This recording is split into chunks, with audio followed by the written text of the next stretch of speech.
I left my own wedding after my husband did the unthinkable to me. I, 27F, and my husband 29M, have been together for 3 years. In those 3 years, I have never have known him to be selfish, occasionally immature. Yes, but even that was rare. These problems arose when those stupid cake smashing videos got popular and my husband thought they were hilarious. I've never thought they were funny and he knows that, yet he was always showing me the videos of those poor wives getting the happiest day of their life ruined by their a-hole partner for some cheap laughs. He also knows I have a history with cake smashing. My family does the cake smashing thing. I remember it was my 17th birthday and I pleaded with my mom to not do it. She promised and I trusted her. I had my hair and makeup done up all nice, and right as I blew out my candles, my mom pushed my head into the cake and one of the decorations on the cake ended up slicing my forehead. Not enough to go to the hospital, but enough for some substantial bleeding. My birthday was ruined, and after that, I wouldn't come out my room. My mom still calls me a brat for that. I told him if he ever did something like that to me, I'd leave him. He started laughing, but I was being for real, though he really was not taking me seriously. Now, skip to a few days ago when my wedding happened. Everything was perfect. I was happy. He was happy. I was excited for our new lives as newlyweds. I felt like a princess in my poofy white dress and done-up hair with perfect makeup. All very expensive things I would like to mention. We get to the cake cutting part, and as I turn to him, he scoops up a huge chunk of our wedding cake and smashes it all over my face. Everything just seemed to go in slow motion for a few moments. He's just laughing at me and then says, "You should see your face.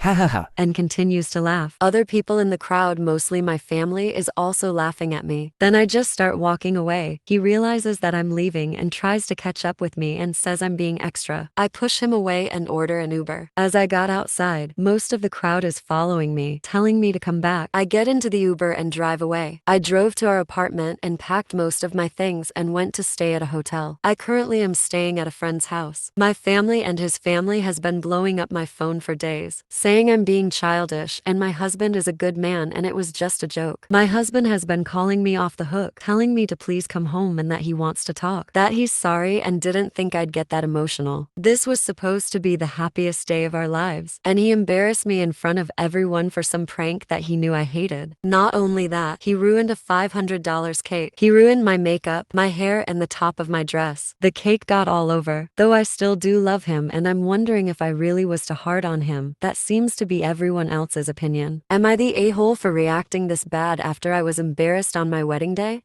Update, it gets worse. I decided to speak to him bright and early this morning. I'm leaving him. Some of you might be happy about that, and some of you might not be. I decided to call him and get his reasoning for why he did what he did. He told me he just thought it was a funny prank and that if it was at the wedding on a happy day, that he could change my mind. Plus, since it was a tradition in my family that I wasn't following, he thought that he could get points with my family. Then he told me he's sorry that I took it as a disrespect. I told him he shouldn't be saying that. He's sorry that I took it that way. He should be apologizing for hurting me. Where is the "I'm sorry"? I told him he hasn't apologized with accountability once. All his apologies have been backhanded. I also reminded him that I didn't have a good relationship with most of my family, nor my mother, who he forced me to invite. I told him. He knew I was already the black sheep of my family, and the verbal abuse and public humiliation I received from my mother for years really messed with me, and he knew that. Then he says this: "Why should I have to apologize because you can't take a joke?" I blew up. I told him, "Are you serious? If it was me who hurt you to this degree, the first thing I'd do is apologize. While you can't even force yourself to be decent for a few seconds and just apologize to me. You are trying to get in good with a family who abused me by publicly humiliating me, and that is something that is unforgivable. Marriage means you stick by me, yet you showed you obviously do not. It's not about you ruining my dress, my hair, or even the cake. It's about how you knew how I felt about this and the trauma I had connected. But you didn't care." He then tried doubling down and saying it wasn't his fault for not apologizing because my family was telling him how dramatic I was and how I was hurting them by leaving the wedding for a joke. He said he loves me and he doesn't want to break up over this nonsense and that I should just come home. I told him I wasn't coming home, and it wasn't even about the cake anymore. It's because I cannot be with a man who won't apologize when he's wrong and who gaslights their significant other into receiving the blame. He started cursing me out at this point, but after about a minute of hearing him scream at me, I hung up. I guess he started telling my family because within a half an hour, my phone was blowing up again. The worst ones had to be from my mother and his sister. My mother was telling me, "You're going to end up alone because you can't take jokes, and you will never be able to keep a man with your attitude." She even said that my clock is running out fast, and when it did, no one will want me, and I'll be alone. His sister was telling me that I'm a disgusting B-word for hurting his brother and wasting his time. She wished that he would have broken up with me years ago when he first wanted to. So now I know he wanted to break up with me. What I also know is that he was cheating on me for 6 months with his ex who wanted him back, but then she dropped him because he stayed with me. The thing is, I had a good relationship with his sister, and she knew he was cheating on me. I guess she put everything out on the table since I was leaving anyway. I blocked most of my family, and I blocked all of his family. I also blocked him, and I'm getting the annulment. My friend said I could stay with her for a few months till I get back on my feet. I told her I really appreciate it. So yeah, that's the end. I'm crying while typing this. I wasted 3 years on a man who never really cared about me. I've lost what little relationship I had with my family, and now I only have a few friends I've been blessed with. I'm going to have to pick up the rest of my stuff. I also told him before I blocked him, if he broke anything of mine, I would bring it to court. Thank you for all the kind words and encouragement. I'm gonna go to sleep now since I haven't done so in 24 hours.